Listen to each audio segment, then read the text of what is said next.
இல்ல மக்கள் எனக்கு ஒரு விஷயம் புரியல. நீங்கலாம் ப்ரோமோ வந்து நார்மலா பாப்பீங்களா இல்ல வித்தியாசமா பாப்பீங்களா? நீங்கலாம் மனுஷங்க மாதிரி எனக்கு தெரியல ப்ரோ. நானும் கடைசி 2 வீடியோல கவனிச்சிட்டே இருக்கேன் கமெண்ட் செக்ஷன்ல. ப்ரோ ரம்யாவை காணோம், ரம்யாவை காணோம், ரம்யாவை காணோம் ப்ரோ. ரம்யா வீட் பண்ணிட்டான்னு நினைக்கிறேன். ப்ரோ ரம்யா அங்க இல்ல ப்ரோ, கொஞ்சம் பாருங்க ப்ரோ. ரம்யா வெளிய போயிட்டாங்க ப்ரோ. நீ என்னையா முட்டா பைய மாதிரி பேசிட்டு இருக்க? ரம்யாவை காணே, அதை போய் பாரியான்னு சொல்லிட்டு என்ன போட்டு அடி அடி நடிச்சிட்டு இருக்காங்க ப்ரோ. ஐயா எனக்கு ஒண்ணு புரியல. இப்ப அந்த ப்ரோமோல ரம்யா இல்லன்னு ரம்யா எவிக்ட்னே முடிவு பண்ணிட்டீங்களா? அது மட்டும் இல்லாம அந்த ப்ரோமோல ரம்யா இல்லன்னா நான் என்னையா பண்ண முடியும்? என்னையா பிடிச்சு அடிச்சு போட்டுட்டு இருக்கீங்க? ஐயா கமெண்ட் செக்ஷன் பூரா என்ன போட்டு அடியடி அடிச்சிட்டு இருக்காங்க ப்ரோ. நீ என்ன ப்ரோ முட்டா பைய மாதிரி பேசிட்டு இருக்க? நோ எவிக்ஷன் சொன்ன, அங்க பாரு ரம்யா எவிக்ட் பண்ணிருக்காங்க. தயவுசெய்து அதை பார்த்து ஒழுங்கா பேசு ப்ரோன்னு சொல்லிட்டு என்ன பிடிச்சு போட்டு அடியடி அடிச்சிட்டு இருக்காங்க ப்ரோ. ஏங்க நீங்க வந்து நார்மலாவே இந்த ப்ரோமோலாம் பார்க்க மாட்டீங்களா? எப்படி ஃப்ரேம் பை ஃப்ரேம் வந்து நிப்பாட்டி பூத கண்ணாடி வச்சு பாப்பீங்களா? யார் எங்க இருக்கா, யார் எந்த பக்கம் போயிருக்கா, எல்லா விஷயத்தையும் பார்த்துட்டு இருப்பீங்களா? இவ்வளவுக்குள்ள நுணுக்கமா பார்த்தா நான் என்னங்க பண்ண முடியும்? அது மட்டும் இல்லாம அந்த ப்ரோமோல ரம்யா இல்லைன்னா நான் என்ன பண்ண முடியும்னு கேட்கேன். ஏங்க அவங்க எங்க இருந்தாங்களோ, என்ன அவசரமோ, என்ன கதையோ யாருக்கு தெரியும்னு கேட்கிறேன். இப்படி ஒரு விஷயத்தை கிளப்பிட்டு ரம்யா எவிக்டா, ரம்யா எவிக்டான்னு சொல்லிட்டு கமெண்ட் செக்ஷன் பூரா என்ன போட்டு செஞ்சிட்டு இருக்காங்க ப்ரோ. இப்போ என்ன ப்ரோ, ரம்யா அந்த ப்ரோமோல வரல, ரம்யா எங்க இருந்தாங்க அப்படிங்கிற விஷயம் உங்களுக்கு தெரியும் அப்படித்தானே? நானே சொல்றேன் அவங்க எங்க இருந்தாங்க அப்படிங்கறது ரொம்ப கிளியரா சொல்றேன். சொல்லிடுவோம் அவ்வளவுதான். நான் மறைச்சு வச்சு இப்போ என்ன கிடைக்க போகுது நமக்கு அதை ரொம்ப கிளியராவே சொல்லிடுறேன். அது மட்டும் இல்லாம இந்த வாரத்துக்கான கேப்டன் யாரு அப்படிங்கிறது மிகப்பெரிய கொஸ்டின் மார்க்கா இருக்கு. ஏன்னா இந்த வாரத்துக்கான வீட்டு தலைக்கு பயங்கரமான பஞ்சாயத்துகள் வரும் கண்டிப்பா. ஏன்னா ஒயில்ட் கார்டு உள்ள போயிருக்காங்க. அது மட்டும் இல்லாம வீட்டுக்குள்ள நிறைய கூட்டங்கள் வந்து கொஞ்சம் சேஞ்ச் ஆயிருக்கு. அப்படி இருக்கும்போது கண்டிப்பா இந்த வாரத்துக்கான வீட்டு தலை பல விஷயங்களை சமக்க வேண்டியிருக்கும். ஆனா இந்த வாரத்துக்கான வீட்டு தலை போட்டியில மொத்தமே 2 பேர் தான் கலந்துக்க போறாங்க. ஒன்னு நம்ம ரம்யா, இன்னொன்னு பிரஜன். ஆனா 2 பேர் மட்டும் கலந்துக்கிட்டா நல்லா இருக்காதுல்ல. எப்பவுமே ஒரு 3 பேர் இருந்தா தான் நல்லா இருக்கும். பட் இந்த தடவை 3 பேர் தான் கலந்துக்கிறதா இருந்துச்சு. பட் போன வார கேப்டன் கொஞ்சம் சரியில்லைன்னு சொல்லிட்டு பிக் பாஸ் என்ன பண்ணிட்டாரு, அவர் கையில இருந்து அந்த பவரை புடிங்கிட்டு விட்டாரு. அதனால இந்த வாரம் அவர் வந்து இந்த கேப்டன்சில போட்டி போட முடியாது. இப்போ 2 பேர் தான் இருக்காங்க. மேபி 3 பேர் போட்டி போட்டா எப்படி இருக்கும் கொஞ்சம் யோசிச்சு பாருங்களேன். கொஞ்சம் லைட்டா யோசிச்சு பாருங்க. எஃப்ஜேக்கு பதிலா இன்னொருத்தர் உள்ள இறங்கி ஆடினா எப்படி இருக்கும் கொஞ்சம் யோசிச்சு பாருங்க. அதை பத்தி என்னங்கறத நான் கிளியரா சொல்றேன். சோ வீடியோக்குள்ள போறதுக்கு முன்னாடி மறக்காம இந்த வீடியோ லைக் பண்ணி சேனலை சப்ஸ்கிரைப் பண்ணிக்கோங்க. நீங்க போடுற ஒவ்வொரு லைக்கும் தான் நம்ம வீடியோ ஒரு 10 பேருக்கு சஜஸ்ட் பண்ணும். சோ முடிஞ்ச அளவுக்கு லைக்க போட்டு சேனலை சப்ஸ்கிரைப் பண்ணிக்கோங்க. ஃபர்ஸ்ட் ரம்யாவை எங்க, அதுக்கு நான் ஒரு ஆன்சரை கொடுத்துறப்பா. அப்பா நானும் அந்த ப்ரோமோ போய் பார்த்தேன்ப்பா நீங்க சொன்னதுக்கு அப்புறம். ஓகேவா? அந்த ப்ரோமோ போய் பார்த்துட்டு ஒவ்வொரு ஃப்ரேமா நிப்பாட்டி நிப்பாட்டி நிப்பாட்டி நிப்பாட்டி பார்த்தேன். ரம்யாவை காணும். ஓகேவா? ரம்யாவை காணும். அதுக்கு நீங்க எப்படிங்க எவிக்ட் முடிவு பண்றீங்க?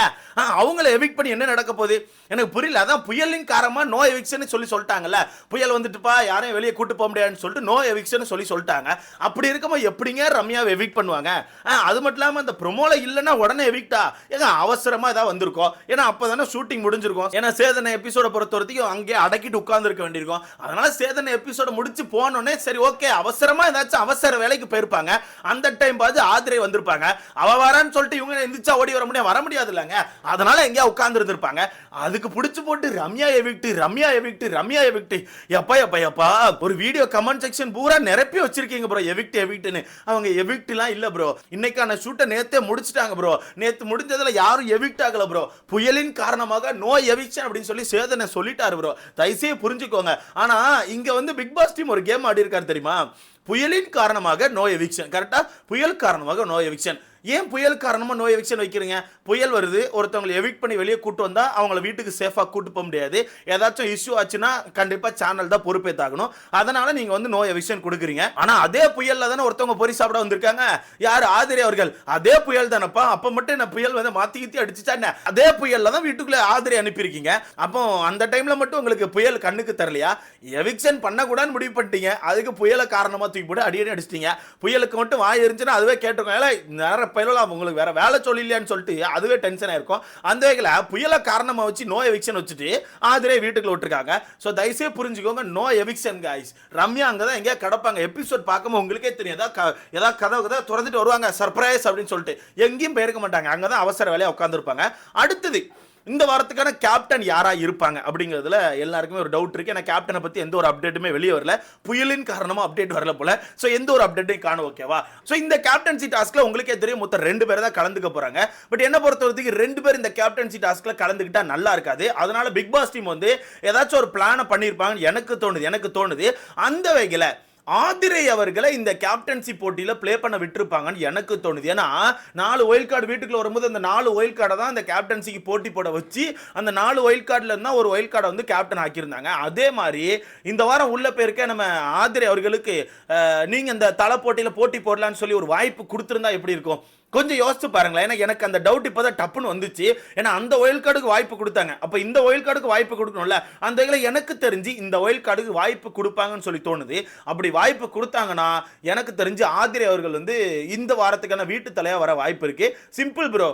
பிசிக்கல் டாஸ்க் வச்சா கண்டிப்பா ஆதரவர்கள் பெஸ்ட் கொடுப்பாங்க. ஏன்னா முதல் 2 வாரங்கள் நம்மளே கவனிச்சிருப்போம். பிசிக்கல் டாஸ்க்ல நல்லா தான் ப்ளே பண்ணாங்க. அப்படி இருக்கும்போது பிசிக்கல் டாஸ்க்னு ஒன்று வச்சா ஆதிரை வந்து நல்லாவே டஃப் கொடுப்பாங்க. ஏன்னா இங்க இன்னொரு விஷயத்தை யோசிக்கணும். சேனல் வந்து எல்லாத்தையுமே பிளான் பண்ணி தான் பண்ணுவாங்க. அப்படி இருக்கும்போது சும்மா வீட்டுக்குள்ள விட்டு ஆதிரை வந்து சும்மா உட்கார வைக்க மாட்டாங்க.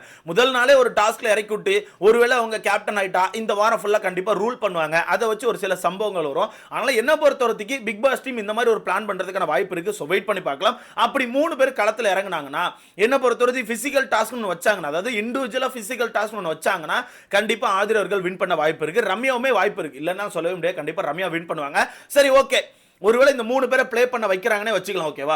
அதுல யாரு கேப்டன் ஆனா நல்லா இருக்கும்? வரப்போற வாரத்தை யார் வந்து கரெக்டா மேனேஜ் பண்ணுவான்னு கேட்டீங்கன்னா, என்ன பொறுத்தவரைக்கும் பிரஜன் அவர்கள் வந்தா கொஞ்சம் ஓகேவா இருக்கும்னு தோணுது. ஏன்னா பிரஜனை பொறுத்தவரைக்கும் கொஞ்சம் சொம்படிப்பார். அது வேற ஏதாவது வச்சுக்கோங்களேன். கண்டிப்பா ஒரு கூட்டத்துக்கு சொம்படிப்பாரு. அது எல்லா கேப்டன் பண்ற விஷயம் தான். கண்டிப்பா அது பண்ணுவாங்க. பட் அவரை பொறுத்தவரைக்கும் கொஞ்சம் ஸ்ட்ரிக்டா இப்படிதான் இருக்கணும், இதை நீ பண்ணிதான் ஆகணும்னு சொல்லிட்டு கொஞ்சம் ஸ்ட்ரிக்டா கொண்டு போற நான் நினைக்கிறேன். ஏன்னா போன வாரத்தால அதான் நம்ம எஃப்ஜே இருக்காருல, அவரெல்லாம் எதுவுமே பண்ணல. அவரே தூங்கிட்டு தான் இருந்தாரு. பல பேர் வீட்டுக்குள்ள தூங்குனாங்க. அவங்க யாருக்குமே பனிஷ்மெண்ட் கொடுக்கல. பல பேருக்கு மைக் அனௌன்ஸ்மெண்ட் வந்துச்சு. யாருக்குமே பனிஷ்மெண்ட் கொடுக்கல. அவன் சும்மா தான் சுத்திட்டு இருந்தான். அவன் வியானா பின்னால சுத்திட்டு இருந்தான். அந்த வகையில் என்ன பொறுத்தவரைக்கும் பிரஜன் அவர்கள் கேப்டன் ஆனா இந்த வாரத்தை ரொம்ப ஸ்ட்ரிக்டா பயங்கரமா கொண்டு போறேன்னு எனக்கு தோணுது. யார் கேப்டன் ஆக கூடாதுன்னு நான் நினைக்கிறேன்னா ரம்யா கேப்டன் ஆக கூடாதுன்னு நினைக்கிறேன். என்ன ப்ரோ இவ்வளவு வன்மன் கேட்டீங்கன்னா, வன்மன் தான் ப்ரோ. எனக்கு வன்மம் தான். ஏன்னா இப்படி வாரம் ஆட்களை மாத்திக்கிட்டு கூட்டத்தை மாத்திக்கிட்டு ஒரு மாதிரி கேம் ஆடுறாலும் எனக்கு பிடிக்கவே பிடிக்காது. இப்போ பார்வை கூட எனக்கு ஒரு சைடு பிடிக்கும், லைட்டா பிடிக்கும். ஏன்னா பார்வை வந்து ஒரு கண்டென்ட் கிவர். அவ்வளவு கண்டென்ட் கொடுத்துட்டு இருக்காங்க. முடிஞ்ச அளவுக்கு பெஸ்ட் கொடுத்து ஆடுறாங்க. அப்பப்போ கூட்டம் மாறுவாங்க. அப்பப்போ ஒரு மாதிரி அங்கெங்கமா ஆட்களை பிடிச்சி யூஸ் பண்ணுவாங்க. அது இல்லைன்னு சொல்ல மாட்டேன். பட் இருந்தாலும் அவங்க கண்டென்ட் கொடுக்குறாங்க. வீட்டுக்குள்ள கண்டென்ட்டே கொடுக்காம நல்லா மிச்சரை மட்டும் தின்னுட்டு 24 சிம்பத்தி ஓட்டுகளை மட்டும் பறக்கிட்டு சுத்திட்டு இருக்கேன். இந்த ரம்யா கேப்டன் ஆக கூடாது அப்படிங்கிறது என்னோட கருத்து. என்னோட விஷ் ப்ரோ. என்னோட விஷ் ரம்யா அவர்கள் கேப்டன் ஆகக்கூடாது. கேப்டன் ஆனா இவங்க சுபிக்ஷாக்கு சொன்னாங்க தெரியுமா, சுபிக்ஷா வந்து கேப்டன் ஆனா மேனேஜ் பண்ணிக்க மாட்டா, அவகிட்ட அந்த கேப்பபிள், அவகிட்ட அந்த கெப்பாசிட்டி இல்லைன்னு சொல்லிட்டு. நான் சொல்றேன் ப்ரோ, ரம்யா கேப்டன் ஆனா மேனேஜ் பண்ணிக்க மாட்டாங்க. ஏன்னா ரம்யா கேப்டன் ஆனா நேரா ஒரு சொம்ப தூக்கிட்டு பாருக்கு பக்கத்துல போய் நிற்பாங்க. பாரோட சொம்பா தான் இருப்பாங்களே தவிர மற்றபடி எனக்கு தெரிஞ்சு இந்த வீட்டெல்லாம் மேனேஜ் பண்ணிக்க மாட்டாங்க. பாரு போயிட்டு ஏதாச்சும் ஒரு கம்ப்ளைண்ட் கொடுத்து அந்த கம்ப்ளைண்ட்டை மட்டும் எடுத்துட்டு வீட்டுக்கு சண்டை போட்டு சுத்துவாங்களே தவிர எனக்கு தெரிஞ்சு இவங்க கரெக்டான கேப்டனா இருந்துக்க மாட்டாங்க. அந்த வகையில் பிரச்சனை அவர்களுக்கு இந்த கேப்டன்ஷிப் போனா நல்லா இருக்கும்னு எனக்கு தோணுது. ஸோ வெயிட் பண்ணி பார்க்கலாம். ஏன்னா பிக் பாஸ் டீம் சும்மா எல்லாம் விட மாட்டாங்க ப்ரோ. கண்டிப்பா ஒரு பிளான் வச்சிருப்பாங்க. என்னோட கெஸ் படி பார்க்க போனா ஆதிரை அவர்கள் கண்டிப்பா இந்த கேப்டன்சி டாஸ்க்ல ப்ளே பண்ணுவாங்க. ஸோ வெயிட் பண்ணி பார்க்கலாம். ஆதிரை அவர்கள் கூட கேப்டனாக வாய்ப்பு இருக்கு. ஏன்னா ஆதரைக்கு ஏற்ற மாதிரி ஒரு டாஸ்க் கொடுத்துருக்கலாம். டாஸ்க் கொடுத்து அவங்கள வந்து கேப்டன் ஆக்கியிருக்கலாம். கேப்டன் ஆக்கி ஒரு 2 வாரங்கள் கண்டிப்பா வீட்டுக்குள்ள பிளான் பண்ணிருக்கலாம். ஏன்னா இன்னும் 2 வாரம் தானே இருக்கு. 2-3 வாரம் இருக்கு. அதிகபட்சமா பார்க்க போனா 2-3 வாரம் இருக்கு. இந்த 3 வாரம் தான் மொத்த கண்டென்ட்டுமே. ஓகேவா? அப்ப எனக்கு தெரிஞ்சு மொத்தமே இன்னும் 3 வாரம் தான் இருக்கு. 3 வாரம் தான் மொத்தமே ஆட்டம் இருக்கு. ஓகேவா? 9வது வாரத்துக்குள்ள வந்திருக்குமா? 9ல எனக்கு தெரிஞ்சு ஒரு டாஸ்க் வைப்பாங்க. 10ல டாஸ்க் இருக்கும், 11ல டாஸ்க் இருக்கும். 12 பொறுத்தவரைக்கும் ஃபேமிலி ரவுண்டு, 13 பொறுத்தவரைக்கும் பணப்பெட்டி, டிக்கெட் ஃபினாலே, 14 பொறுத்தவரைக்கும் பணப்பெட்டி, 15வது வாரம் இந்த சீசனே முடிச்சிருவாங்க. ஓகேவா? சோ அந்த வகையில் என்ன பொறுத்தவரைக்கும் இந்த 3 வாரங்கள் கண்டிப்பா ஆதிரை அவர்கள் சர்வே ஆவாங்கன்னு எனக்கு தோணுது. ஒருவேளை கேப்டன் ஆனா, அப்படி கேப்டன்லாம் ஆகலைன்னா எனக்கு தெரிஞ்சு கொஞ்சம் கஷ்டம் தான். ஏன்னா மக்கள் இப்பவே பயங்கர நெகட்டிவ் கொடுத்துட்டு இருக்காங்க. அண்ட் அது மட்டும் இல்லாம எக்ஸ்ட்ரா ஒயில் கார்டு வந்தா நல்லா இருக்கும்னு சொல்லிட்டு இருக்கீங்க. ஏதோ சொல்றாங்க ப்ரோ, தண்ணி பழம் துஷார் அப்படின்லாம் நியூஸ் வந்துட்டு இருக்கு. என்ன கதைன்னு தெரியல. ஆனா வாய்ப்பு கம்மி ப்ரோ. இதுக்கப்புறம் ஒயில் கார்டை விட்டு ஆட்களை சேர்த்து எவிக் பண்றது கஷ்டம் ப்ரோ. ஏன்னா நீங்க யோசித்து பாருங்க, இன்னும் அதிகபட்சம் 4-5-6 வாரம் தான் இருக்கு. 6 வாரம் தான் மொத்தமே இருக்கு. 6 வாரத்துக்குள்ள எத்தனை பேர் எவிக் பண்ணுவீங்க? எவ்வளவு பேர் எவிக் பண்ணுவீங்க? ஃபினாலே வீக்ல மொத்தம் 5 பேர் தான் வீட்டுக்குள்ளே இருப்பாங்க. அப்படி இருக்கும்போது எத்தனை பேர் எடுத்து போட்டு எப்படி எவிக் பண்ணுவீங்க? வாய்ப்பே கிடையாது. இப்பவே 16 பேர் இருக்காங்க ப்ரோ. 16 பேர் இருக்கும்போது ஃபினாலே வீக்ல ஒரு 5 பேர் வச்சுக்கலாம். 11 பேரை நீங்க எவிக் பண்ணும். 11 பேர் அந்த 6 வாரத்துக்கு நீங்க எப்படி எவிக் பண்ணுவீங்க? 2-2 தூக்குவீங்க? வாய்ப்பே கிடையாது. ஏதாவது ஒரு வாரம் வந்து கண்டிப்பா ஒருத்தரை தூக்குவீங்க. ஏதாவது ஒரு வாரம் வந்து மிட் வீக் ஆக்ஷன் வைப்பீங்க. இந்த மாதிரி தான் கொண்டு போவீங்க. அதனால எக்ஸ்ட்ரா 2-3 பேர்லாம் உள்ள தூக்கி போட்டா ஒயில் கார்டா ரொம்ப கஷ்டம். அது தூக்கி போட்டு வெளியே எடுக்கிற மாதிரி தான் இருக்கும். உள்ளப்போ வெளியே வா இந்த மாதிரி தான் பண்ண வேண்டியிருக்கும். ஸோ பார்க்கலாம் என்ன நடக்குன்னு சொல்லிட்டு விடலாம். துஷார் அவுட்டா நல்லா இருக்கும்னு எனக்கு தோணுது. ஸோ இதை பத்தி உங்களுக்கான கருத்துன்னு சொல்லிட்டு மறக்காம கமெண்ட்ல போடுங்க. கேப்டன் பிரஜன் ஆனா நல்லா இருக்கும். இது என்னோட கருத்து. உங்களுக்கான கருத்தை மறக்காம கமெண்ட்ல போடுங்க. அடுத்த பார்க்கலாம்.